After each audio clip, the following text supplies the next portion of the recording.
என் மனசுல உள்ள பாரமே குறைஞ்சிருச்சு. மரியாதைக்குரியவர்களே, பொதுவில் ஒரு பழக்கம் உண்டு. வழக்கமாக கும்பிடுகிற சாமிகளை தாண்டி புதிய புதிய சாமிகளை கும்பிட வேண்டும். புதிய புதிய தெய்வங்கள் வேண்டும். உணவில் புதிது புதிதாக வேண்டும்.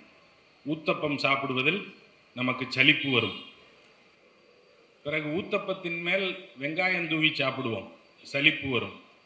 பிறகு இத்தாலியிலிருந்து இறக்குமதியான ஊத்தப்பத்தை வாங்கி சாப்பிடுவோம், பீட்சா.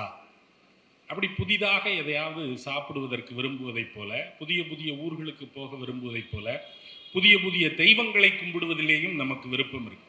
மக்கள் எப்போதும் இந்த தெய்வம் எதையும் எனக்கு தரவில்லை, ஆகையினால் நான் புதிய தெய்வத்தை நோக்கி போகிறேன் என்று டக்கென்று அடுத்த தெய்வத்தை நாடி போய்விடுவார்கள். நீங்கள் பார்த்தீர்கள் என்றால் அண்மை காலத்தில் தமிழ்நாட்டிற்குள் ஏகப்பட்ட புதிய தெய்வங்கள் வந்திருக்கின்றன.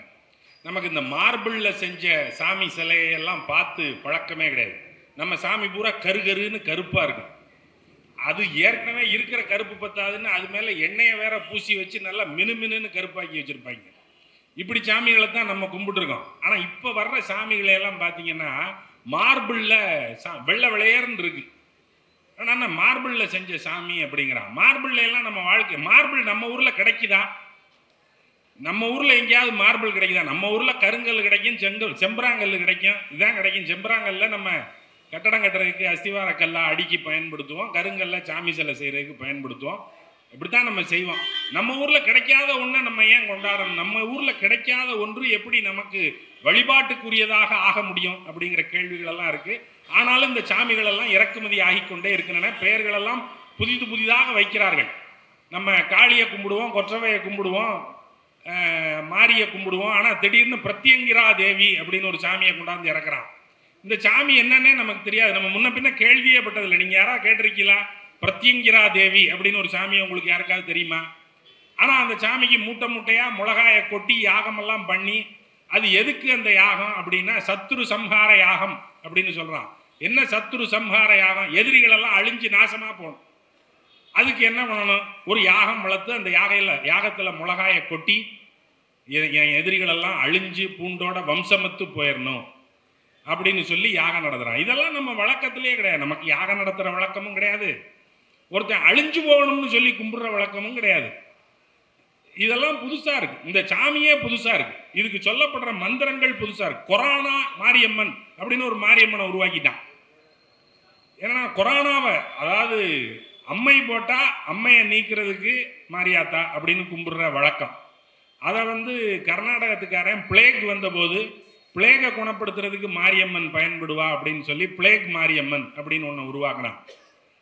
அப்போ அம்மைக்கு ஒரு மாரியம்மன் இருக்கலாம், பிளேகுக்கு ஒரு மாரியம்மன் இருக்கலாம்னா எய்ட்ஸுக்கு ஏன் இருக்கக்கூடாதுன்னு சொல்லி எய்ட்ஸ் மாரியம்மன் ஒன்று வச்சாங்க. அதுக்கு பிறகு இப்போ புதுசாக வந்த நோய் கொரோனா இல்லையா? அதனால் கொரோனாவுக்கு வர்ற மாரியம்மன் கொரோனா மாரியம்மன். இது என்ன? அறநிலையத்துறை, சுகாதாரத்துறை, அந்த பள்ளிக்கல்வித்துறை, உயர்கல்வித்துறை மாதிரி துறை வாரியாக சாமிகளை பிரித்து வைத்துக் கொள்கிற இந்த பழக்கமெல்லாம் எப்போ இருந்து வந்துச்சுன்னு தெரியல. சென்னையில் முகப்பேரில் சந்தான கோபாலகிருஷ்ணன் கோயில் அப்படின்னு ஒரு கோயில் இருக்குது. இந்த கோயிலுக்கு என் மனைவி கோயில்களுக்கு போகிறதுல ரொம்ப ஒரு புதிய புதிய கோயில்களை தேடி கண்டுபிடிக்கிற அந்த வழக்கத்தில் உள்ளவாங்கிறதுனால அந்த கோயிலுக்கு போவோம். அது என்னமோ எங்கள் பள்ளியில எல்லாம் சொன்னாங்க போவோம் அப்படின்னு சொல்லி ஒரு நாள் போனோம்.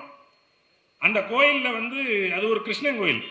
கிருஷ்ணன் கோயில் ஒன்றும் நமக்கு புதுசு இல்லை. ஆனால் அந்த கோயிலில் என்ன ஒரு புதுசாக ஒரு அறிவிப்பு பலகை ஒன்று படித்தேன். அதில் என்ன எழுதி வச்சுருக்காங்கன்னா, பிள்ளை இல்லாதவர்கள் இந்த கோயிலில் பணம் கட்டி வழிபட்டால், உரிய பூசையை செய்தால் பிள்ளை பிறக்கும் அப்படின்னு எழுதி வச்சுருக்கான். சரி, அதுக்கு என்ன செய்யணும்? என்ன பூசை அப்படின்னா, அவன் அன்னைக்கு பூசைக்கு நீங்கள் பணம் கட்டிட்டு வந்துட்டீங்கன்னா, அந்த தவழ்கிற கிருஷ்ணர் இருக்கார் இல்லையா, சந்தான கோபால கிருஷ்ணர், தவழும் பிள்ளை மாதிரி ஒரு கிருஷ்ணர் இருப்பார். அது சின்னதாக ஒரு செப்பு சிலை இருக்கிறது. அந்த செப்பு சிலையை கணவனையும் மனைவியையும் உட்கார வைத்து அவர்களிடம் கொடுத்து வழிபடுமாறு சொல்லி, பிறகு அவர்கள் மடியில் வைத்திருக்க சொல்லி பிறகு வாங்கி வைத்துக் கொள்வார்கள். அதுதான் பூசை. அப்படி செஞ்சால் சந்தான கோபாலகிருஷ்ணன் எப்போ உங்கள் மடிக்கு வந்துட்டானோ அதற்கு பிறகு உண்மையாகவே உங்கள் மடியில் விளையாடுவதற்கு ஒரு பிள்ளை வரும் அப்படின்னு ஒரு நம்பிக்கையை உருவாக்கி வச்சு இதுக்கு பணம் கட்டு அப்படின்னு சொல்கிறான். சரி, நல்லது தான், எளிதாக ஒரு காரியம் நடக்கும் அப்படின்னா அது சிறந்தது தானே. ஆனால் அதுக்கு அவன் கண்டிஷன்லாம் எழுதி வச்சுருக்கான். அந்த பலகையில், அறிவிப்பு பலகையில். என்ன கண்டிஷன் அப்படின்னா, 1வது நிபந்தனை, நீங்கள் அந்த பூசையில் வழிபாடு செய்கிறவர்களுக்கு இறை நம்பிக்கை இருக்க வேண்டும். அது சரிதான், இறை நம்பிக்கை இருந்தால் தானே கோயிலில் போய் எனக்கு புள்ள வேணும்னு கேட்பான். நாத்திகன் எவனாவது போய் அங்கே கேட்பானா? இறை நம்பிக்கை உள்ளவன் தான் கேட்பான். அதனால் இது ரெடண்டன்ட், இது வந்து கூறியது கூறல். சாமி நம்பிக்கை இருக்கிறவன் தானே வந்து உங்ககிட்ட கேட்பான். இறை நம்பிக்கை உள்ளவர்களாக இருக்க வேண்டும், தர்ம சிந்தனை உள்ளவர்களாக இருக்க வேண்டும். இது ஒரு குழப்பம். தர்ம சிந்தனைன்னா என்ன? எல்லாருக்கும் கொடுத்துக்கிட்டே இருந்தால் தர்ம சிந்தனையா? அது என்னங்கிறது ஒரு குழப்பம். சரி, இருக்கட்டும், அதுவும் தர்ம சிந்தனை உள்ளவர்களாக இருக்க வேண்டும். அப்புறம் 3வது கண்டிஷன் வினோதமாக இருக்கு, விடாமுயற்சி உள்ளவர்களாக இருக்க வேண்டும். இது என்ன கண்டிஷன்? என்ன விடாமுயற்சி? திரும்ப திரும்ப தினம் கோயிலில் வந்து கும்பிட்டுக்கிட்டே இருக்கணுமா? விடாமுயற்சின்னா என்ன இதில்? சரி, 4வது கண்டிஷன் தான் ரொம்ப முக்கியம். கணவன் மனைவி ஒற்றுமை அவசியம், இல்லைன்னா புள்ள பிறக்காது. சந்தான கோபாலகிருஷ்ணனை தூக்கி மடியில் வச்சாலும் புள்ள பிறக்காது. கணவன் மனைவி ஒற்றுமை இல்லைன்னா புள்ள பிறக்காது. சரி, இதெல்லாம் டூஸ், அதாவது செய்ய வேண்டிய காரியங்கள். செய்யக்கூடாது ஒன்று சொல்கிறான், டோன்ட் ஒன்று சொல்கிறான். என்ன அப்படின்னா, இந்த பூசையை செய்கிற காலகட்டத்தில் கணவன் வந்து சபரிமலைக்கு மாலை போட்டிருக்க கூடாது. அப்போ நீங்கள் இந்த கண்டிஷன்லாம் எங்கே கொண்டு போய் நிறுத்துதுன்னு நீங்கள் பார்க்கணும். அப்போ சந்தான கோபாலகிருஷ்ணன் அந்த பிள்ளைய கொடுக்குறாரு, அதுக்கு வேற ஒரு காரியம் நடக்க வேண்டியிருக்கு. அதுக்கு எதுக்கு நீ காசு வாங்குற? அப்போ இதையெல்லாம் நம்ம கேட்கணும்ல. இப்படியெல்லாம் புதிய சாமிகள், ஒன்று சாமி புதுசாக கொண்டு வந்து இறக்குறான், புதுச்சாமி மார்பிளில் எப்படி பளபளன்னு இருக்கு பாரு அப்படிங்கிறான். சாய்பாபான்ற இந்த சாமிகளினுடைய வடிவங்கள். ஆதியோகின்னு ஒரு சாமி ஒன்று வச்சுருக்காங்க இந்த கோயம்புத்தூர் பக்கத்தில். அவர் பேரை சொல்லி கூப்பிட்டோம்னா, என் பேரை சொல்லியெல்லாம் என்னை கூப்பிடக்கூடாது, என்னை சத்குருன்னு தான் கூப்பிடணும் அப்படிங்கிறாரு. சரி, அவர் ஒரு பொம்மை ஒன்று வச்சுருக்காரு அங்கே அவர் இடத்துல, அந்த பொட்டலில் ஒரு பொம்மை வச்சுருக்கார். அந்த பொம்மையை வந்து சிவன் அப்படின்னு அவர் சொல்கிறார், ஆதியோகி அப்படின்னு சொல்கிறார். அந்த பொம்மை வந்து நெஞ்சு வரைக்கும் தான் இருக்குது, இது வரைக்கும் தான் இருக்கும். நீங்கள் யோகின்னா யோக நிலையில் இருக்கணும்ல. யோகினா ஒரு பத்மாசனத்தில் இருக்கணும், யோகினா ஏதாவது ஒரு ஆசனத்தில் இருக்கணும்ல, ஒரு யோகம் செய்கிறது மாதிரி இருக்கணும்ல. ஒரு ஜிம்னாஸ்டிக் விளையாடுறவர் அப்படின்னா அவர் ஜிம்னாஸ்டிக் விளையாடுற தோரணையில் தானே அவருக்கு வைக்கணும். ஒரு நாட்டியம் ஆடுற கடவுள் கூத்தன் அப்படின்னு நம்ம ஒரு சாமியை வச்சுருக்கோம், நடராஜர். அவர் டான்ஸ் ஆடுறது மாதிரி தானே இருக்கார். உட்கார்ந்துக்கிட்டு இருக்கிறவரை போய் இவர் தாங்க கூத்தன் அப்படின்னு சொன்னால் நம்ம கேலி செய்ய மாட்டோமா? இப்போ இவர் என்ன உட்கார்ந்துருக்காரு, இவரை போய் நடராஜர் கூத்தர் அப்படின்னு சொல்றியே அப்படின்னு நம்ம கேட்க மாட்டோமா? அவர் ஆதியோகின்னு ஒன்று வச்சுருக்காரு. அந்த ஆதியோகிக்கு கையில்லை, கால் இல்லை, உடம்பு இல்லை, நெஞ்சு வரைக்கும் தான் இருக்குது. இதில் யோகம்ங்கிறது எப்படி வெளிப்படும்? யோகம்னா என்ன? ஏதாவது ஒரு யோகிக் பாஸ்டர் இருக்கணும்ல, ஒரு யோக ஆசனத்தில் அந்த சாமி இருக்கணும்ல. இல்லை, கேட்டால் ஆதி யோகிங்கிறாரு. ஆதி யோகியை பற்றி நம்மளுக்கு ஒன்றும் தெரியாதுன்னு அவர் நினச்சிக்கிட்டு இருக்காரு. ஆதி யோகிங்கிறது சிந்து சமவெளி காலத்திலிருந்து இருக்குது. சிந்து சமவெளியில் கண்டெடுக்கப்பட்ட முத்திரைகளில் ஒன்று ஆதியோகியினுடைய முத்திரை. அது ஒரு உருவம், அது பத்மாசனத்தில் இப்படி சம்மணம் போட்டு உட்கார்ந்துருக்கு, கையை இப்படி வச்சிருக்கு, ஆசனத்தில் உட்கார்ந்து யோக ஆசனத்தில் உட்கார்ந்துருக்கிறது. அதனுடைய தலையில் மாட்டுக்கொம்பு மாதிரி வைத்த ஒரு கிரீடம் வைக்கப்பட்டிருக்கிறது. அதன் பக்கத்தில் விலங்குகள் சில நிற்கின்றன. ஒரு மாடு நிற்கிது, ஒரு புலியோ சிங்கமோ நிற்கிது, அந்த மாதிரியான அமைப்பு. அது ஆதியோகின்னு சொன்னால் நியாயம். இந்த நெஞ்சளவுக்கு இருக்கிற பொம்மையை போய் ஆதியோகி அப்படின்னு சொன்னால் அதை எப்படி நம்ம ஏற்றுக்கிறது? இதில் யோகம் எங்கே இருக்குது அப்படின்லாம் நம்ம கேட்டோம்னா அவர் அதெல்லாம் கண்டுக்கிறதே இல்லை. மேற்கொண்டு அவர் டிக்கெட்டு போட்டு நல்ல வசூல் பண்ணுறாரு. அதில் வந்து அந்த ஆதியோகிக்கு முன்னாடி ஒரு பெரிய மேடையை போட்டு அவர் டான்ஸ் ஆடுவார். அவர் டான்ஸ் ஆடுறதை பார்க்குறதுக்கு நம்ம வந்து கட்டணம் கட்டி போகணும். பக்கத்தில் உட்காந்து பார்க்கணும்னா 50,000 ரூபா, அந்த இங்கே நடுவில் உட்காந்து பார்க்கணும்னா 25,000 ரூபா, கொஞ்சம் தள்ளி அங்கே இருக்கிற இடத்துல உட்காந்து பார்க்கணும்னா 10,000 ரூபா, ரொம்ப ஆக கடைசியில் இருந்து பார்க்கணும்னா 5,000 ரூபா. என்னால் ஒன்றுமே கொடுக்க முடியாது அப்படின்னா அந்த பக்கத்து கட்டடத்தில் நின்று பார்த்துட்டு போ அப்படின்னு சொல்லி காசு. நீ ஆடுறத நான் எதுக்குப்பா பார்க்கணும் அப்படின்னு சில பேர் கேட்பான்ல. அதனால இப்போ நடிகைகளை எல்லாம் கூட்டிகிட்டு வந்து சிறப்பு விருந்தினர்களாக கூட்டிகிட்டு வர்றார். அப்போ நீங்கள் பல்வேறு ஆட்கள் ஆடுவார்கள், உங்களுக்கு ஒரு என்டர்டெய்னிங் ஷோவாக இருக்கும். அது என்ன அப்படின்னா, சிவராத்திரி அன்னைக்கு ஒரு ஆட்டத்தை போட்டு அவர் ஒரு பெரிய வசூல் பண்ணி, இப்போ வந்து அவர் அமெரிக்காவில் ரியல் எஸ்டேட் வியாபாரம் பண்ணுறார். அமெரிக்காவில் நீங்கள் ஈஷா ஆசிரமம் அப்படின்னு இடங்கள் விற்கிறாங்க. விற்றா நீங்கள் அதை வாங்கிட்டு போய் அங்கே இருக்கலாம். அதுக்கு கண்டிஷன் பார்க்கணும். நீங்கள் நீங்கள் ஈசா ஆசிரமம் அமெரிக்காவில் போய் நீங்கள் இடம் வாங்கினீங்கன்னா நீங்கள் வாழ்கிறது வரைக்கும் அங்கே இருக்கலாம். வாழ்ந்ததுக்கு பிறகு மறுபடியும் அவருக்கே போயிடும். இது என்ன அநியாயம்? நான் ஒரு சொத்து வாங்கினேன்னா என்னத்துக்கு வாங்குறேன்? என் பொண்டாட்டி என் இருக்கிற வீட்டை இடித்து கட்டுறதுக்கு உங்களுக்கு தெம்பு இல்லை அப்படின்னு திட்டிக்கிட்டே இருக்கா. எதுக்கு இடித்து கட்டணும்? இடித்து நல்லா சலாங்கமாக கட்டினா உங்களுக்கு பிறகு நமக்கு பிறகு பிள்ளைகளுக்கு பயன்படும், அப்புறம் அதுக்கு பிள்ளைகளுக்கு பயன்படும், ஒன்று ஊனி வச்சுட்டு போவோம் அப்படின்னு அவ சொல்கிறா. அப்படித்தானே நம்ம சொத்து வாங்குவோம். ஆனால் அமெரிக்காவில் இவர் விற்கிற சொத்தை நம்ம வாங்கினோம்னா நம்ம செத்ததுக்கு பிறகு சொத்து அவருக்கே போயிடும். இதெல்லாம் புதுமையாக இருக்கு. என்ன புது சாமி புது சடங்கு அப்படின்னு ஒரு புதிய அபிப்பிராயம் ஒன்றை புதிதாக கொண்டு வருகிறார்கள். அப்போ இந்த சாமிகள், இவர்கள் அறிமுகப்படுத்துகிற சாமிகள், இந்த ஆதியோகி, சாய்பாபா, அப்புறம் நீங்கள் ஊரெல்லாம் போனீங்கன்னா நெடுஞ்சாலைகள்ல எல்லாம் அந்த வட தமிழ்நாட்டு பகுதிகளில் பெரிய பெரிய ஆஞ்சநேயர்கள் வைத்திருக்கிறார்கள். எல்லாம் அதை நீங்கள் ரோட்டில் இருந்து பார்த்தீங்கன்னாலே ஒசரமாக ஆஞ்சநேயர் நிற்பார். பல்வேறு இடங்களில் ஆஞ்சநேயர் நிற்கிறார். புதிய வழிபாடாக அது ஆகி கொண்டிருக்கிறது. நம்ம அதை தனிச்சாமியாலாம் கும்பிட போனதில்லை. பெருமாள் கோயிலுக்கு போனோம்னா அங்கே ஒரு ஆஞ்சநேயர் சன்னதி இருக்கும். அந்த வெண்ணெயை சாத்தி சாத்தி வச்சுருப்பான். அதையும் தூணில் அடித்து வச்சுருப்பான். அதில் வெண்ணெயை சாத்தி அதில் குங்குமத்தை பூசி வச்சுருப்பான். அந்த செஞ்சால் அந்த எடுத்து நெத்தியில் பூசிட்டு வர்றதோட ஆஞ்சநேயர் வழிபாடு நமக்கு முடிஞ்சு போச்சு. ஆனால் இப்போ என்னன்னா ஆஞ்சநேயரையே தனிச்சாமியாக தூக்கி நிப்பாட்டி வச்சுருக்கான்.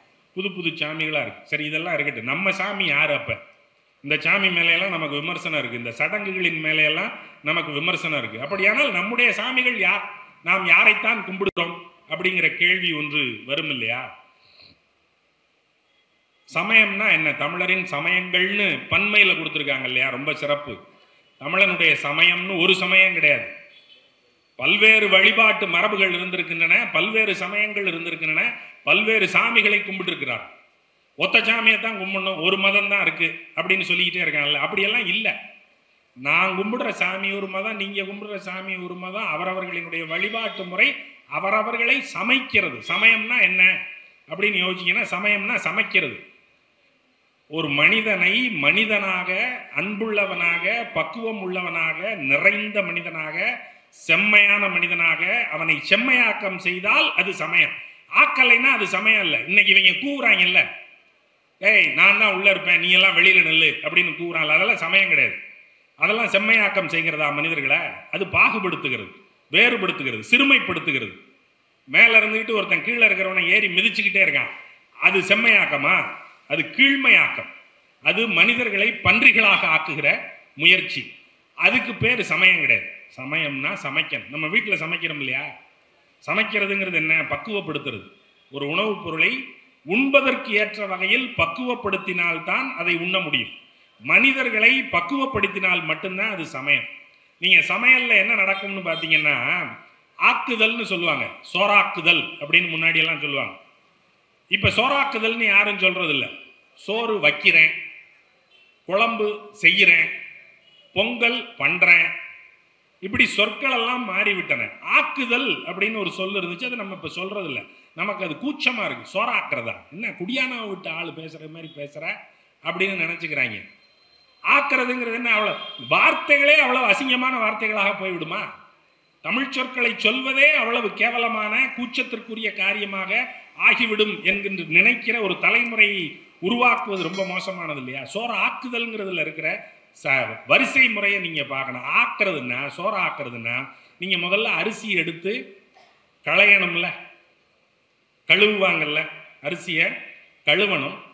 அப்புறம் அது அரிசியை முதல்ல புடைப்பாங்க. முந்தையெல்லாம் எங்கள் அப்பத்தாலாம் சொலகில் வச்சு புடைப்பா அரிசியை. அதில் கல் இருக்கும். கல் அது ஒதுங்கி வரும். அப்படி ஒரு தட்டு தட்டினான்னா கல் தனியாக பிரிஞ்சு விழுந்துடும். அப்புறம் அரிசியை புடைச்சிட்டு அரிசியை அள்ளி களைஞ்சு அப்படி அந்த கல் புறக்கிறது இருக்குல்ல, நீங்கள் ஆய்ந்து கல் புறக்கி வேண்டாததை நீக்கி வேண்டியதை மட்டும் தேர்வு செய்து பிறகு அதை ஆக்குதல், பக்குவப்படுத்துதல். கீரை வாங்கினாலும் அப்படித்தானே. கீரை வாங்கினா நம்ம அதை தண்டை நறுக்கிட்டு கீரையை ஆய்தல் அப்படின்னு ஒன்று. கீரை ஆஞ்சிக்கிட்டு இருக்கேன், கீரையை ஆய்வோம். அழுகல் கீரைகளை அகற்றிவிட்டு நல்ல கீரையை மட்டும் எடுத்து அதை கிள்ளி, அதுலேயும் பூச்சி பிடித்திருக்கிற இலைகளை கிள்ளி போட்டுவிட்டு பிறகு அதை நறுக்கி அதை பக்குவப்படுத்தி பிறகு உண்போம். சமயமும் அப்படித்தான். நீங்கள் சமயம்னா அவங்க நமக்கு நம்ம முன்னோர்கள் என்ன சொல்லி கொடுத்தாங்களோ அதை நம்ம அப்படியே பின்பற்றுவது, அப்படியே சாமியை கும்பிட்டுக்கிட்டு இருக்கிறது, அதுதான் சமயம் அப்படின்னு நம்ம நினைச்சிடறோம் இல்லையா? அப்படி இல்லை. நீங்கள் அதை ஆய்வு செய்யணும், களைய வேண்டியவற்றை களையணும், தேர்ந்தெடுக்க வேண்டியவற்றை தேர்ந்தெடுக்கணும். பிறகு அதை கொண்டு உங்களை நீங்களே ஆக்கிக் கொள்ள வேண்டும். அப்படி இருந்தா அது சமயம். இத நான் சொல்லல, திருமூலர் சொல்றார்.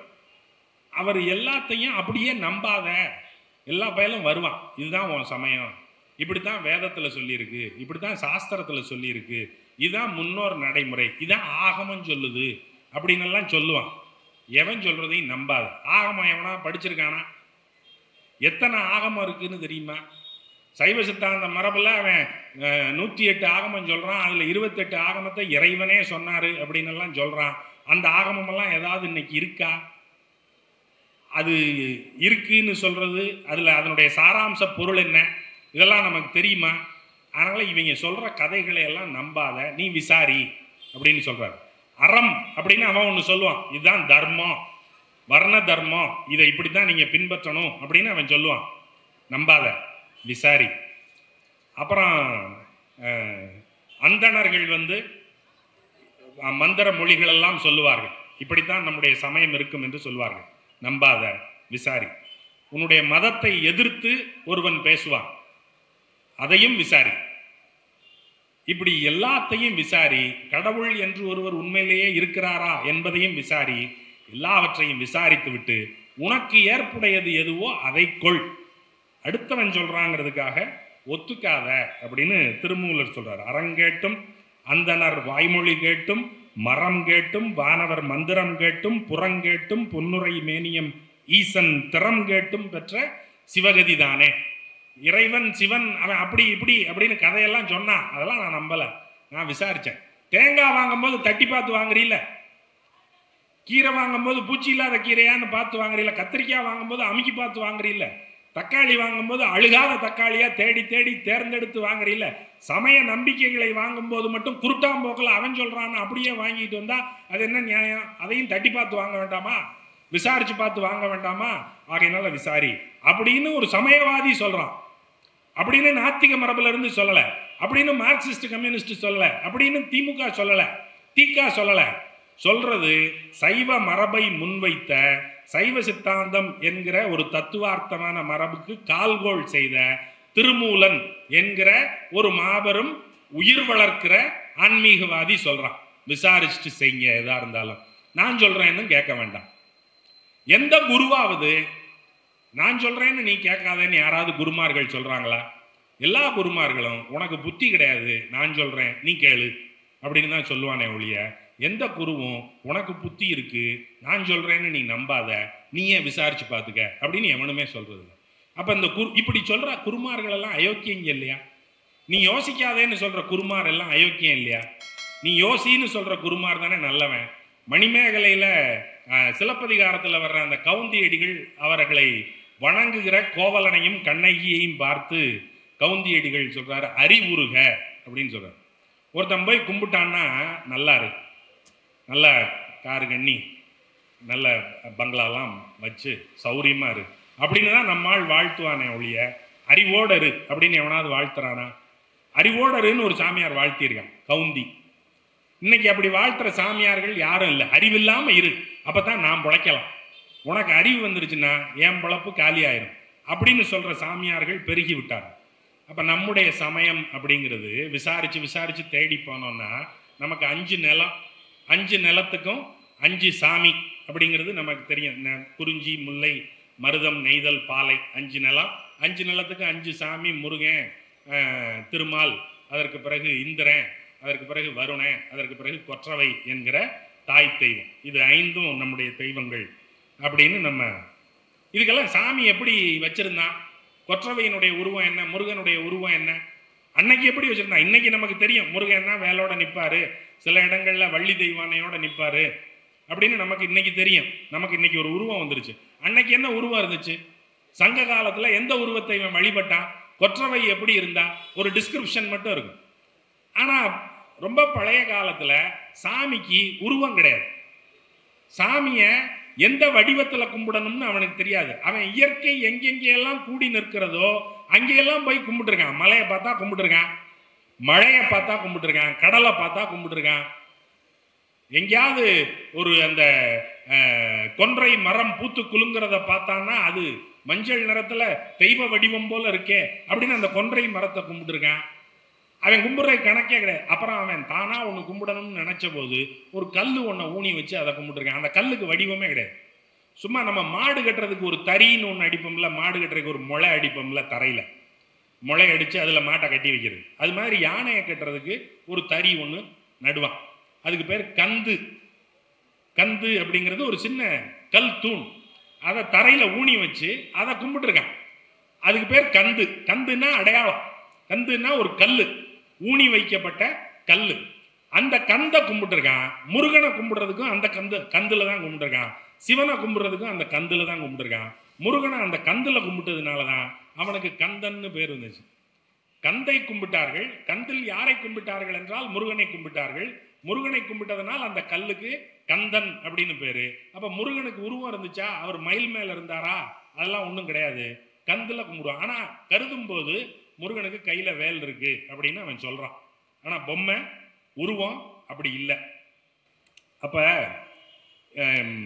இவர்களுடைய இந்த சமய மரபுகள் இருக்கு இல்லையா, நம்ம இப்படி பல்வேறு தெய்வங்களாக கும்பிட்ட இது எல்லாத்தையும் ஒருங்கிணைத்து ஒரே மதம் என்று சொல்லி ஒரு உருண்டை பிடித்தது மாதிரி, சப்பாத்திக்கு மாவு பிணைஞ்சது மாதிரி பிணைஞ்சுட்டான் எல்லாத்தையும். எத்தனை தெய்வங்களை கும்பிட்டிருக்கிறார்கள்? முருகனை கும்பிட்டிருக்கிறார்கள், சிவனை கும்பிட்டிருக்கிறார்கள், வருணன் என்கிற வாரணனை கும்பிட்டிருக்கிறார்கள், வேந்தன் என்கிற இந்திரனை கும்பிட்டிருக்கிறார்கள். இப்படி நமக்கு தெரிந்த தெய்வங்கள் 5 கொற்றவை உட்பட. அதுபோக நமக்கு தெரியாத சாமி எத்தனை கும்பிட்டான்னு நமக்கு தெரியாது. இவ்வளவையும் சேர்த்து சங்கராச்சாரியார்னு ஒருத்தர் கேரளால இருந்து வந்தார், ஆதிசங்கரர். இங்க இருக்கிற சங்கராச்சாரியார் இல்லை, இவர்களுக்கெல்லாம் மூத்தவர், இந்த மடங்களை எல்லாம் உருவாக்கியவர் ஆதிசங்கராச்சாரியார், கேரளாவை சேர்ந்தவர். அவர் வந்து இந்த தெய்வங்கள் வழிபாட்டை எல்லாம் 6 பிரிவுகளாக ஆக்கி வைக்கிறார். 6 மதம், ஷண்மத ஸ்தாபகர் அப்படின்னு அவருக்கு பேர். 6 மதங்களை உருவாக்கியவர். என்னென்ன மதம்?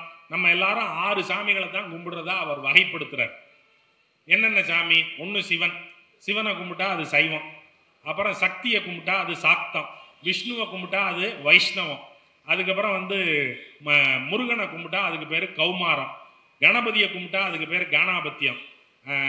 சூரியனை கும்பிட்டா அதுக்கு பேர் சௌரம். அப்படின்னு 6ஆ வகை பிரித்து வைக்கிறார்.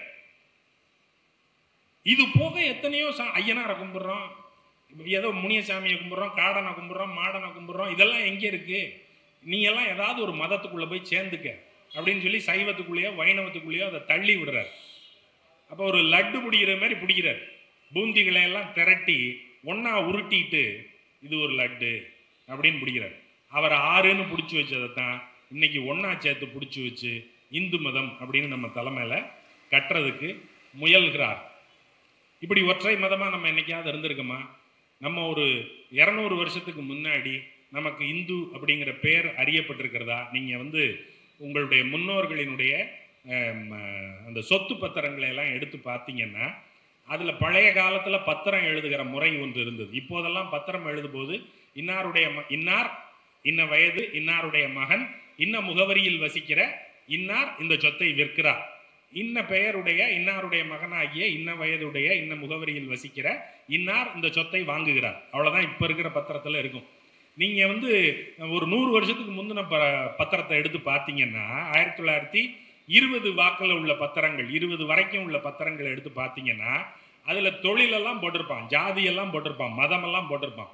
அதை நீங்கள் படிச்சீங்கன்னா ராமசாமி கோனார், சுப்பையா கோனாரினுடைய மகனாகிய ராமசாமி கோனார் விவசாய ஜீவனம் அல்லது சுகஜீவனம், கோனார் ஜாதி, விஷ்ணு மதம் அப்படின்னு போட்டிருப்பான். அல்லது சுப்பையா பிள்ளை மகனாகிய ராமசாமி பிள்ளை சிவ மதம் அப்படின்னு போட்டிருப்பான். இந்து மதம் நீ ஏன் போடலை? அப்ப அன்னைக்கே போடணும்ல.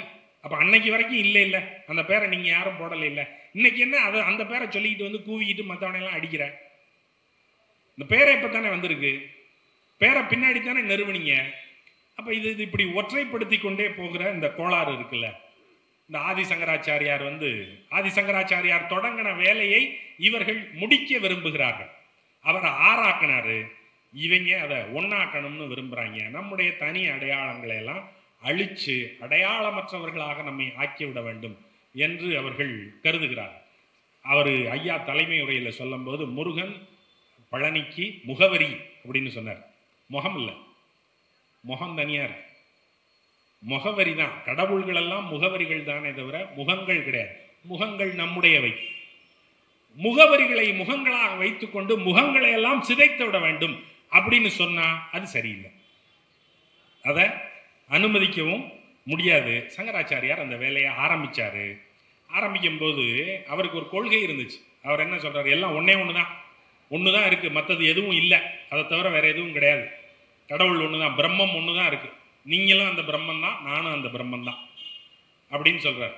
அதாவது முருகன் சிவன் இந்த கதையெல்லாம் பேசக்கூடாது.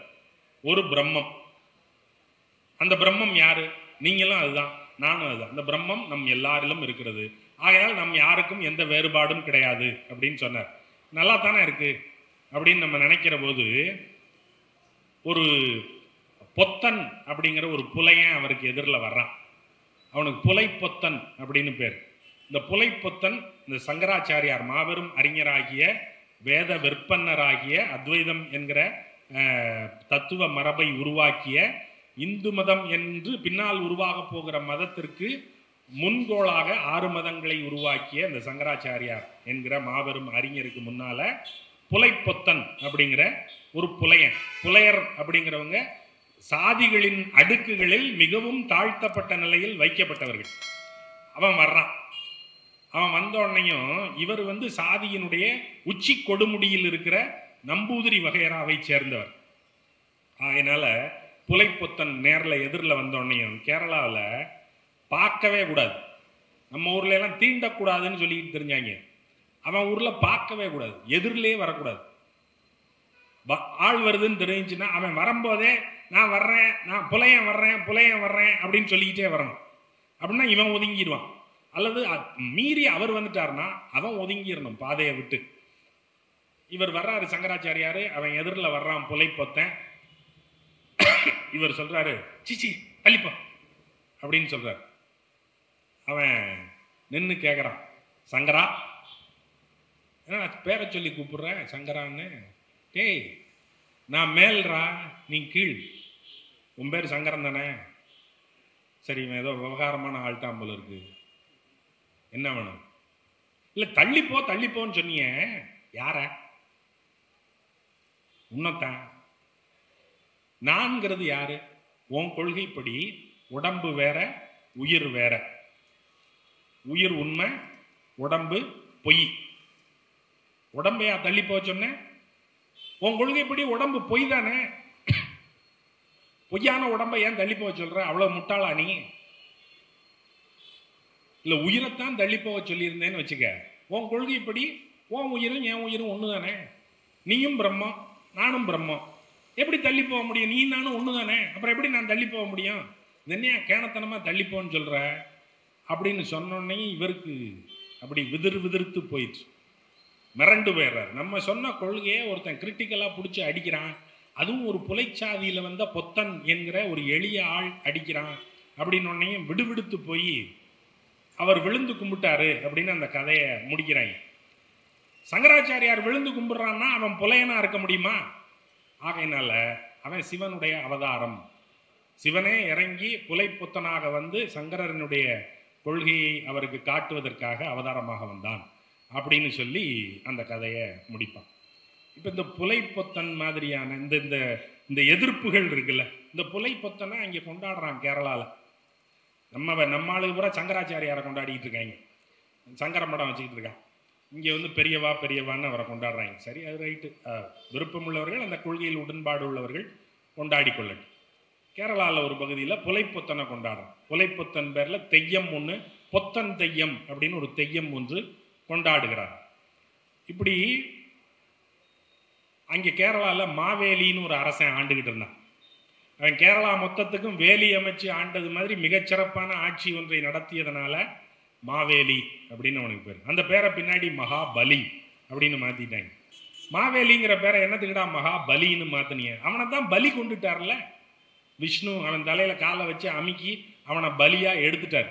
அப்போ மகாபலி, பலம் பொருந்தியவன் சொன்னாலும் கொள்ளலாம், அல்லது அவனை பலி பொருளாக விஷ்ணு அவனை காலி பண்ணிட்டாரு அப்படின்னு வச்சுக்கிட்டாலும் வச்சுக்கலாம். ஆனால் உண்மையான பேர் மாவேலி. அவன் வேலி அமைச்சது மாதிரி அமைச்சு ஆண்டுகிட்டு இருந்தான். கேரளாவில் ஒரு ஊர் இருக்குது, மாவேலிக்கரா அப்படின்னு ஒரு ஊரே இருக்குது. மாவேலி கரை அப்படின்னு கரையமைத்தது மாதிரி ஒரு மாவேலியிட்டு ஆண்ட திருநெல்வேலின்னு நம்ம வச்சுருக்கோம்ல, நெல்லால வேலியிட்ட ஊர் அப்படின்னு சொல்லி திருநெல்வேலி வச்சுருக்கோம்ல, அது மாதிரி அவன் ஒரு மாவேலி. அவன் தான் அந்த வேலி. அவன் தான் கேரளாவுக்கு வேலி மாதிரி இருந்து பாதுகாத்தவன் அந்த நாட்டை. அவன் ரொம்ப சிறப்பான அரசனாக இருக்கான் அப்படிங்கிறது இந்திரனுக்கு பொறுக்கலை. அவன் வைதீக மரபினுடைய வேந்தன். அவன் சொல்கிறான், இவன்கிட்ட இருந்து பிடுங்கி இந்த ராஜ்யத்தை எங்கிட்ட கொடு அப்படின்னு பெருமாள் கிட்ட போய் முறையிடுறான். பெருமாள் வாமன அவதாரம்னு ஒரு அவதாரம் எடுத்து வர்றாரு, குள்ள அவதாரம், குள்ளனா வர்றாரு. இந்த மாவேலி அரசன் மாபெரும் கொடையாளன், பெரிய வள்ளல். அவன்கிட்ட எனக்கு 3 அடி நிலம், எங்காலால் 3 அடி நிலம் எனக்கு கொடுப்பீங்களா, நான் ஒரு யாகம் நடத்தணும் அப்படின்னு சொல்கிறான். சரி, யாகம் நடத்துறதுக்கு கேட்குறான். சரி கொடுக்குறேன் அப்படின்ட்டான். இவன் பெருசாக வளர்ந்தான். வளர்ந்து ஒரு காலால் பூமியை அளந்தான், இன்னொரு காலால் வானத்தை அளந்தான். 2 நிலத்தை அளந்துட்டேன், 3வது அடியை எங்கே அளக்கிறது அப்படின்னு கேட்டான். இவனுக்கு தெரிஞ்சு போச்சு, நம்ம மாட்டிக்கிட்டோம், தப்பாக ஒரு வரத்தை கொடுத்துட்டோம். சரி, ஆனால் கொடுத்ததை மாற்ற முடியாதுல்ல. அவன் பல்ட்டி அடிப்பான் வடக்கா இருக்கிறவன். நான் அதெல்லாம் சொல்லவே இல்லை, 15 லட்ச ரூபா ஒவ்வொரு அக்கௌண்ட்லேயும் விழுகணும் அப்படின்னு சொன்னேன். எங்கேயா அது அப்படின்னு கேட்டால், நான் எப்படா சொன்னேன் அதெல்லாம் அப்படின்னு பல்ட்டி அடிச்சிட்டான். அந்த வார்த்தையை காப்பாற்றுற மரபு அவங்களுக்கு கிடையாது. இங்கே இருக்கிற பயல்களுக்கு அது இருக்குல்ல, சொன்னதை செஞ்சிடுறது அப்படின்னு. அப்போ 3 அடி கொடுக்குறேன்னு சொன்னோம், 2 அடி அளந்துட்டான், 3வது அடி இல்லை. 3வது அடியை எங்கே வைக்க அப்படின்னா, நம்ம வீடுகளில் நம்ம பொம்பளைய தாய்மார்கள் எல்லாம் சொல்கிற மாதிரி என் தலையில் வை அப்படின்னா அவன் தலையில் வச்சான். ஒரு அழுத்துனா இவன் உள்ளே போயிட்டான், மாவேலி உள்ளே போயிட்டான். கேரள மக்களுக்கு பொறுக்கலை. என்னடா அயோக்கியத்தனமாக இருக்கு. ஒரு மண்ணை அவன் அறத்தோட ஆட்சி செய்கிறான், சிறப்பாக ஆட்சி செய்கிறான். நீ அவன் ஒரு வேலி அமைச்சது மாதிரி இருந்தான் மாவேலி. நீ அவன் நிலத்தை பிடுங்கி எவனோ தெருவில் போகிறவனுக்கு கொடுக்குறோம்னு சொல்கிற. இவன் யாருன்னே எங்களுக்கு தெரியாது, இந்த இந்திரன், இவனுக்கு கொண்டு போய் கொடுக்குறோம்னு சொல்கிற. இதுக்கு எங்கால உள்ளுக்குள்ளே போட்டு புதைச்சி விட்டா இது என்ன அயோக்கியத்தனமாக இருக்குன்னு கொந்தளிக்கிறாங்க. ஆனாலும் ஒன்றும் செய்ய முடியல. அதனால இவங்க என்ன பண்ணாங்க, அந்த மாவேலிக்கிட்ட, நீங்கள் போயிட்டீங்க, இருந்தாலும் ஒவ்வொரு ஆண்டும் எங்களை பார்ப்பதற்காக, நாங்கள் நல்லா இருக்கமான்னு பார்க்கறதுக்காக நீங்கள் வரணும் அப்படின்னு வேண்டி, அதன் அடிப்படையில் இந்த ஓணம் என்கிற பண்டிகை கொண்டாடப்படுகிறது. ஓண பண்டிகையினுடைய அடிப்படை என்ன அப்படின்னா, ஒவ்வொரு ஆண்டும் மன்னர் மாவேலி தங்களை பார்ப்பதற்கு வர வேண்டும் என்று மக்கள் கேட்டுக்கொண்டதனால் மாவேலி ஒவ்வொரு ஆண்டும் வருகிறார். அவர் வருகிற நாளை ஓணம் என்று அவர்கள் கொண்டாடுகிறார். ஆனால் இந்த கதையை ட்விஸ்ட் பண்ணி எப்படி மாற்றினாங்க அப்படின்னா, அதான் மாவேலி அதர்மத்தோடு நிறைந்த அசுரன், அவன் அரக்கன். அதனால் அவங்ககிட்ட இருந்து அரசை பிடுங்கி தர்மம் நிறைந்த ஒரு ஆள்கிட்ட கொடுக்க வேண்டியது தான் நியாயம். ஆகையினால தான் பெருமாள் அவதாரமாக கீழே இறங்கி மாவேலியை ஒழித்து தர்மத்தை நிலைநாட்டுவதற்காக ஆட்சியை மாற்றினார். சரி, ஆனாலும் அவன் ஒரு பெரிய கொடையா தன்னுடைய தலையிலேயே காலை வையுங்கள் என்று சொன்னதுனால அதுக்கு மதிப்பு கொடுக்குற வகையில் அவர் ஒரு வரம் கொடுக்குறார். என்ன வரம்? நீ என்ன கேட்டாலும் நான் கொடுக்குறேன், நான் ஒவ்வொரு வருஷமும் என் மக்களை பார்த்துட்டு போகிறதுக்கு மட்டும் எனக்கு அனுமதி கொடுங்க அப்படின்னு இவன் வரம் கேட்டான். அவரும் ரொம்ப பெரிய மனசோட, சரி போனா போ, நீ அரக்க பயதான், நீ அயோக்கிய பயதான், இருந்தாலும் நீ உன் தலையை கொடுத்ததுனால அந்த வரத்தை நான் உனக்கு கொடுக்குறேன், நீ ஒவ்வொரு வருஷமும் மக்களை பார்த்துட்டு போ அப்படின்னு அவன் சொன்னான். கதை மாறிடுச்சு பார்த்தீங்களா? மக்கள் கேட்குறாங்க, உன்ன மாதிரி ஒரு மன்னனை நாங்கள் எங்கே இனிமேல் பார்ப்போம், ஒவ்வொரு ஆண்டும் எங்களை பார்த்து விட்டு போ அப்படின்னு மக்கள் கேட்டதனால மாவேலி ஒவ்வொரு ஆண்டும் வருகிறான். அதை ஓணம் என்று அவர்கள் கொண்டாடுகிறார்கள். இவர்கள் கதையை மாற்றுகிறார்கள். மாவேலி கெஞ்சி கேட்டுக்கிட்டான், ஒவ்வொரு வருஷமும் என் மக்களை நான் ஒரு தடவை பார்த்துட்டு போறதுக்கு மட்டும் அனுமதி கொடுங்க அப்படின்னு கெஞ்சினதுனால பெருமாள் மிக பெருந்தன்மையோட சரி பார்ப்போம், ஒரு நாள் தானே தொலை அப்படின்னு வரம் கொடுத்தார் என்று கதையை மாற்றுகிறார்கள். உலகத்துல சண்டை பிடிச்சி நிலம் பிடிப்பாங்க, சண்டை பிடிச்சு கோட்டைகளை பிடிப்பார்கள். கதை சொல்லி யாராவது நிலம் பிடிப்பார்களா? கதை சொல்லியே நிலம் பிடித்திருக்கிறார். இந்த ஒட்டுமொத்த நிலப்பரப்பையும் கதை சொல்லியே ஒரு சண்டையாவது நடந்திருக்கா அவனுக்கும் மற்றவனுக்கும்? எங்கேயா நடந்திருக்கா? நம்மால் ராஜராஜ சோழனும் கரிகால் பெருவளத்தான் போய் இமயத்துல கொடி நாட்டினா என்ன கதை சொல்லியா கொடி நாட்டினா? சண்டை போட்டு தானே கொடி நாட்டினா. இவங்க அங்கிருந்து கன்னியாகுமரி வரைக்கும் கொடி நாட்டிட்டு போறாங்களே, எப்படி கொடி நாட்டினாங்க? சண்டையா போட்டாங்க, கதையா சொல்லிக்கிட்டே இருக்காங்க. நம்மளும் அந்த கதைகளை எல்லாம் ஓ அப்படின்னு கேட்டுக்கிட்டே இருக்கோம். கதை சொல்லியே ஏமாத்தினா கதை கேட்டு நம்ம ஏமாந்தோம். நம்முடைய மரபுல தாய் தெய்வம் தான் முதல்ல. கொற்றவை என்று சொல்லப்படுகிற அந்த காளி அவதான் முதல்ல. அவளுக்கு பேர் மோடி. தாய் தெய்வத்திற்கு பேரு மோடி. என்ன இந்த பேரையா வச்சாங்க நம்ம தாய் தெய்வத்துக்கு? என்னங்க நம்ம சாமியை கைவிட்டுருவோங்க அப்படின்னு நினைக்கிறது மாதிரி ஒரு பேரை வச்சிருக்காங்க. ஏன்னா இந்த மோடி வந்து தமிழ் மோடி. மோடினா என்ன அப்படின்னா மோடு. மோடு மேடை மோடுன்னு சொல்றோம்ல, வீங்கி இருக்கிறத மேடு தட்டி போயிருக்கிறத மோடு அப்படின்னு நம்ம சொல்லுவோம். அப்ப அந்த தாய் தெய்வத்தினுடைய வயிறு பிள்ளைகளை பெற்று பெற்று ஊதி இருப்பதனால, சரிந்து இருப்பதனால, மேடு தட்டி இருப்பதனால அவளுக்கு மோடி அப்படின்னு பேர். மோடு தட்டிய வயிற்றை உடையவள் மோடி, அவ்வளவுதான். மற்றபடி ராகுல் காந்தி சொன்னது மாதிரி எல்லாம் இல்லை. மோடினா மோடு தட்டிய வயிற்றை உடையவள், அவ்வளவுதான். அப்ப இந்த மோடி தான் நம்முடைய தாய் தெய்வம். இவளை தான் கும்பிட்டுக்கிட்டு இருந்தோம். இந்த மோடு தட்டின வயிற்றுல இவ யார பெத்தா அப்படின்னா இவளை கிழவி அப்படின்னு சொல்லியிருக்காங்க. பழையோள் இருக்கிறதுலே கிழவி அவதான். அவளுக்கு பிறந்த தெய்வம் இன்னொரு தெய்வம். அது யாரு அப்படின்னா அவ மகன். அவனுக்கு வந்து பழையோள் குளவி அப்படின்னு பேரு. கிழவி மகன். கிழவி மகன் யாரு? அவன் தான் முருகன். அப்ப இந்த முருகங்கிறவன் என்ன மாதிரியான ஆளு அப்படின்னா, நமக்கு பொதுவில் மரபுல முருகனை பத்தி, முருகுன்னா அழகு. நம்ம பாட்டு வேற காலையில நீங்க ரேடியோ தட்டினீங்கன்னா அந்த அலோ எஃப்எம்லையும் மற்றதுலையும் காலையில் 6 மணிலேருந்து 7 மணி வரைக்கும் சாமி பாட்டாக போடுவாங்க. அப்போ அதில் நம்ம தட்டினோன்னையுமே அழகென்ற சொல்லுக்கு முருகா அப்படின்னு தான் ஆரம்பிக்கும். அப்போ நம்ம எல்லாரும் முருகுன்னா அழகு, முருகுன்னா அழகு அப்படின்னே நம்ம கருத ஆரம்பிச்சிட்டோம். திருவிக்கா வேற முருகு அல்லது அழகு அப்படின்னு புத்தகமெல்லாம் எழுதி அதை நிறுவிட்டார். முருகுன்னா அழகுங்கிறது ஒரு பொருள் தான். ஆனால் முருகுங்கிறதுக்கு அழகு மட்டுமே பொருள் இல்லை. முருகுன்னா முறுக்கு, முறுக்குன்னா வீரம். அவன் வந்து ரொம்ப கோபக்காரன், அழிக்கிற கடவுள், அழிச்சிருவான். கோபம் வந்தா அழிச்சிருவான். அநியாயமா ஒண்ணு நடந்துச்சுன்னா, கோபம் வந்துச்சுன்னா அழிச்சிருவான். அதனாலதான் கையில வேல் வச்சிருக்கான். அவன் வந்து குத்துறதுக்கும் கொல்றதுக்கும் தயங்கின ஆள் கிடையாது. அவன் சண்டைக்கு போறதுக்கு நிக்கிற ஆளு, போர் தெய்வம். அதுதான் அந்த முறுக்குங்கிறதுல இருந்து தான் முருகு அப்படிங்கிறது வருது. அப்ப இந்த முருகன் அவன் 2 விஷயத்துக்கு தெய்வம். சண்டைக்கு தெய்வம், காதலுக்கு தெய்வம், 2க்கும் தெய்வம். இவன் காதலுக்கு தெய்வம்ங்கிறது எப்படி வரும் அப்படின்னா, நீங்க இந்த புறநானூற்று பாடல்களில் படிச்சீங்கன்னா, சில பெண்கள் வந்து யாரையாவது காதலித்து, அவன் காதலித்தவன் தன்னை பார்க்க வரவில்லை என்கிற போது சுணங்கி விடுவார். வல்லைய கைவிட்டுட்டானோ போச்சு அப்படின்னு சுணங்கி விடுவார். அப்ப சுணங்கும் போது இவள் ஏன் சுணங்கி இருக்கிறாள் என்று தாய் கேட்பாள்.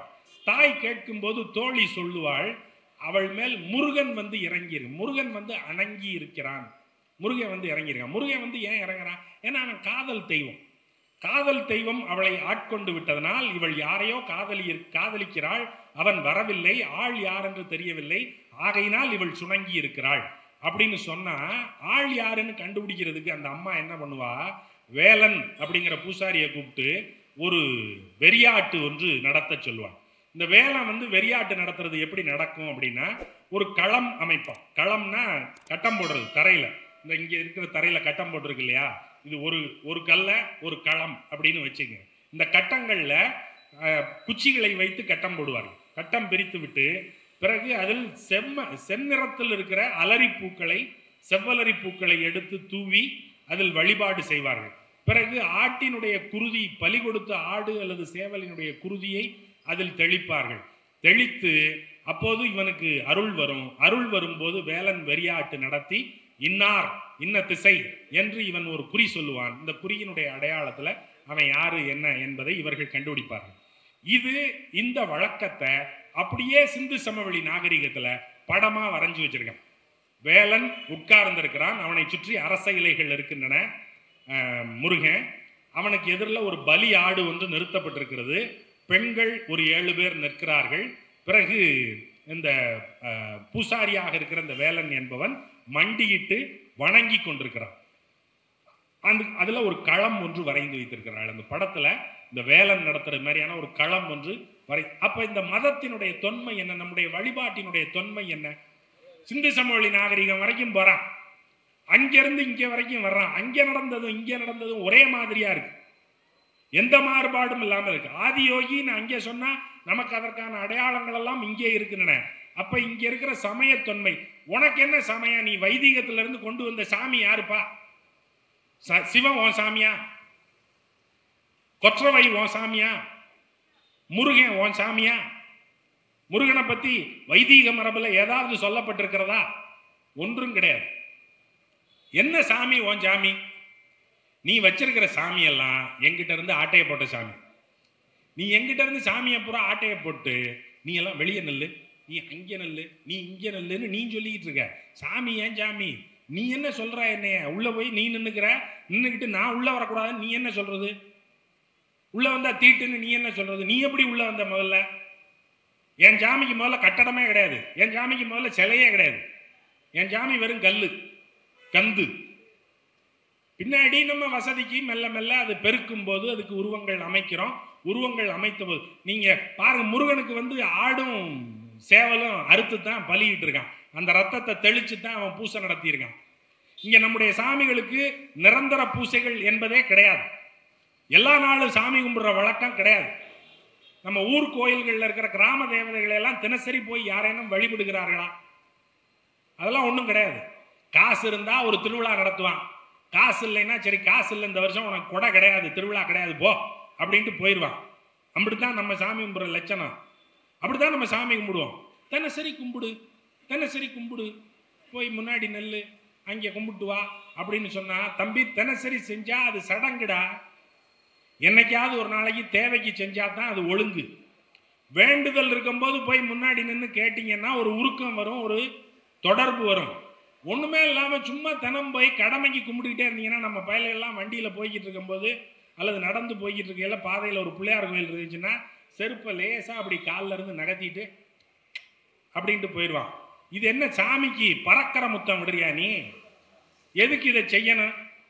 ஏன்னா அந்த தேவாலயத்தில் சிலுவை போடுற மாதிரியே அப்படின்ட்டு போறான். ஏன் அதை செய்யற? உனக்கு சாமி கும்பிடணும்னா நின்று கும்பிடு, இல்லை உனக்கு வேலை இருக்குன்னா போ. அவர் உன்னை பிடிச்சி இழுத்தாரா? என்னத்துக்கு இந்த பறக்கிற முத்தம்லாம் விட்டுக்கிட்டு இருக்க? பழக்கம், சடங்கு. உனக்கும் சாமிக்கும் ஒரு தொடர்பும் கிடையாது. நீ சாமியை பற்றி பேசக்கூடாது. தினசரி சடங்கு செய்கிறவன்லாம் சாமியை பற்றி பேசக்கூடாது. உள்ளார்ந்த அன்போட கும்பிட்றதுக்கு வர்றவன் தான் சாமியை பற்றி பேசணும், அதற்கான விமர்சனத்தை வைக்கணும், அதெல்லாம் செய்யணுமே தவிர சடங்கு செய்கிறவெல்லாம் சொல்லக்கூடாது. அப்போ நீங்கள் எல்லாமே மாமிசம் மற்றதெல்லாம் படைச்சி தான் நம்ம என்ன சாப்பிட்றோமோ அதைத்தானேங்க நம்ம சாமிக்கு படைப்போம். நேற்று எங்கள் குலதெய்வம் கோயிலுக்கு போயிட்டு வந்தோம். கருப்பர், அவருக்கு முன்னாடி இருக்கிறவர் முன்னோடியானுக்கு சாராயமும் சுருட்டும் தான் படைப்பாங்க. நான் நேற்று போய் கும்பிட்ட போது அங்கே ஏதோ ஒரு ஆடு வெட்டி பலி கொடுத்துட்டு இருந்தாங்க. சாராய பாட்டில் கவுத்து கிடக்கு முன்னாடி. ஏன்னா அவர் அதைத்தான் குடிப்பார். இது எந்த ஆகம மரபு? முருகனுக்கு பலி கொடுத்து தான் கும்பிட்டாங்க. இது எந்த ஆகம மரபு? வைகையில் வளம் பெருகணும்னு சொல்லி சங்கு, நண்டு, இறால், வாழை மீன் இதையெல்லாம் கொண்டு போய் ஆற்றில் கொட்டி வளம் பெருக, வளம் பொலிக அப்படின்னு எல்லாரும் கும்பிட்டுருக்காங்க. இது எந்த ஆகம மரபு? பரிபாடல் சொல்லுது. அது எந்த ஆகம மரபு? என்னைக்கு வந்துச்சு ஆகமம்? நீங்க இந்த ஆகமத்தை வச்சு என்ன செய்வீங்க? கோயில எல்லாம் கொடுத்துட்டு மொத்தமா போயிருங்க. அறநிலையத்துறை வெளியே போ, கோயில எங்கிட்ட கொடு. எதுக்கு உங்ககிட்ட கொடுக்கணும்? நான் சிறப்பா நிர்வாகம் பண்ணுவேன். நீ சிறப்பா எப்படி நிர்வாகம் பண்ணுவேன்னு எங்களுக்கு தெரியும். ஏற்கனவே ஸ்ரீரங்கம் கோயில்ல அறநிலையத்துறை எல்லாம் வர்றதுக்கு முன்னாடி 1870கள் வாக்கில் என்ன செஞ்சாங்க அப்படிங்கிறத ஒரு முன்னாள் அறநிலையத்துறை அதிகாரி ஒரு நூலாகவே எழுதி வைத்திருக்கிறார். அவர் கொடுத்த பேட்டி ஒரு மார்க்சிஸ்ட் கம்யூனிஸ்ட் தோழரால் நூலாக பதிவு செய்யப்பட்டு பாரதி புத்த ஆலயத்தால் தான் வெளியிடப்பட்டிருக்கு. தமிழ் ஆலயங்கள் யாரிடம் அப்படின்னு என்ன சொல்றார் அவர் அப்படின்னா, அங்கே திருவரங்கம் கோயிலில் 4 சன்னதிகளை விற்று இருக்கிறார்கள். தசாவதார சன்னதின்னு ஒன்று, நாதமுனி சன்னதி ஒன்று, வேதாந்த தேசிகர் சன்னதி ஒன்று, தன்வந்திரி சன்னதி ஒன்று. 4 சன்னதியை அதுக்கு ஏற்கனவே பொறுப்பெடுத்திருந்த அந்த வைதீக அர்ச்சக மரபினர் இன்னொருத்தருக்கு கையை மாற்றி விட்டு போயிடுறார். இனிமே நீ வச்சுக்க 500 ரூபா. 500 ரூபாய்க்கு ஒரு சன்னதியை ஒருத்தர் வித்திருக்கார். வாங்கினவர் அவர் தென்கலை பிராமணர், விற்றவர் தென்கலை வைணவர். தென்கலை வைணவத்துக்கும் வடகலை வைணவத்துக்கும் ஒரு வித்தியாசம் இருக்கு. தென்கலை வைணவர்கள் மூக்கு வரைக்கும் நாமம் போடுவார்கள், ஒய் மாதிரி இருக்கும். வடகலை வைணவர்கள் யூ மாதிரி புருவத்தோட சுழிச்சு நாமம் போடுவாங்க. அப்ப அந்த விற்ற சன்னதி இருக்குல்ல, நாதமுனி சன்னதியும் தன்வந்திரி, அதுல சாமி நெத்தியில நாமம் இருக்கும் இல்லையா, வைணவ சாமி தானே, ஒய் நாமம் போட்டிருக்கு, தென்கலை நாமம், ஒய் மூக்கு வரைக்கும் இருக்கு நாமம். வாங்கினவர் வடகலைக்காரர், அவர் தென்கலை நாமத்தை ஒத்துக்குவாரா? அதனால என்ன பண்ணாரு, ஆளுகளை விட்டு ராத்திரி சுத்தியலால அடிச்சு இந்த புருவத்துக்கு கீழே இருக்கிற அந்த ஒய்யோட கோடு இருக்குல்ல, அதை மட்டும் உடைச்சிரு, செதைச்சு விட்டுரு, செதைச்சு விட்டா அது யூ மாதிரி ஆயிரும் அப்படின்னு சொல்லி ஆளை விட்டு செதைச்சிருக்காரு. செதைச்சது மறுநாள் வெளியில், என்னங்க சாமி செல்ல உடைஞ்சிருக்கு அப்படின்னு வந்தோடனையும், உங்களுக்கு தெரியாதா மாலிகாஃபூர் படையெடுத்து வந்தார்ல, மாலிகாஃபூர் படையெடுத்து வரும்போது அவர் தான் உடைச்சு விட்டு போயிட்டாரு, அதனால தான் தொழுக்கைங்களை எல்லாம் உள்ளுக்குள்ளேயே விடக்கூடாது, விட்டா அவங்க இப்படித்தான் நம்ம சாமி சிலைகளை எல்லாம் உடைச்சிருவாங்கன்னு மாலிகாஃபூர் மேலே போய் கொண்டு போய் பழிய தூக்கி போட்டாங்க. அதுக்கப்புறம் அங்கே இருந்த காவலாளி சாட்சி சொல்லி இரவு காவலுக்கு நிற்கக்கூடாதுன்னு என்னை வெளியில் விரட்டிட்டு ஆளுங்களை உள்ளே இறக்கிட்டாங்கன்னு சொல்லி வழக்கு வந்து கீழ் அமை நீதிமன்றத்திலையும் உயர் நீதிமன்றத்தில் அப்பீலுக்கும் போய் கீழமை நீதிமன்றத்தில் சிலையை சிதைத்தது சந்நிதியை வாங்கியவர் தான், அவருக்கு 500 ரூபாய் அபராதம் அப்படின்னு போட்டான். அவர் என்ன பயந்துட்டார்னா, நான் சன்னதியை வாங்கினதே 500 ரூபாய்க்கு தான் வாங்கினேன், அதுக்கு 500 ரூபா அபராதம் போட்டால் 1000 ரூபாய் ஆயிரும், எனக்கு தொழில் நஷ்டமாக போயிருங்க அப்படின்னு கதறி உயர் நீதிமன்றத்தில் அப்பீல் போட்டு உயர் நீதிமன்றத்தில் அதை விசாரித்து அதை உறுதிப்படுத்தி இவர் தான் உடைச்சாரு, அபராதத்தை குறைச்சி 500க்கு பதிலாக 100 ரூபா அபராதம் அப்படின்னு சொல்லி 100 ரூபா அபராதத்தை கட்டிட்டு கோயிலை அவர் வச்சிருந்தார். அப்போ அறநிலையத்துறைகிட்ட இருந்து பிடுங்கி கோயிலை உங்கள்கிட்ட கொடுத்தா நீங்கள் என்ன செய்வீங்க? எதுக்கு கேட்குறீங்க இந்த கோயிலெல்லாம்? இப்போ என்ன கெட்டு போச்சு?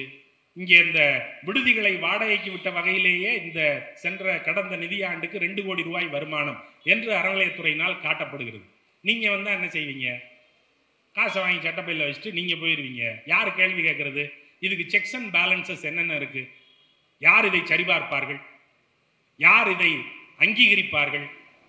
யார் இதை மேற்பார்வை செய்வார்கள்? ஏதாவது அமைப்பு இருக்கா?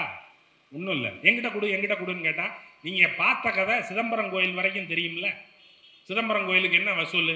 சாதாரண சின்ன கோயிலுக்கு அவ்வளோ ரூபா வசூல் ஆகுது, உண்டியல் காசு மற்றதும். சிதம்பரம் கோயிலுக்கு என்ன வசூல்னு சிதம்பரம் ரகசியம், அது சிதம்பரம் நடராஜருக்கு மட்டும்தான் தெரியும், எவ்வளோ காசுன்னு கணக்கு காட்ட மாட்டேன்றான். அப்போ இது வந்து ஒரு அயோக்கியத்தனம்.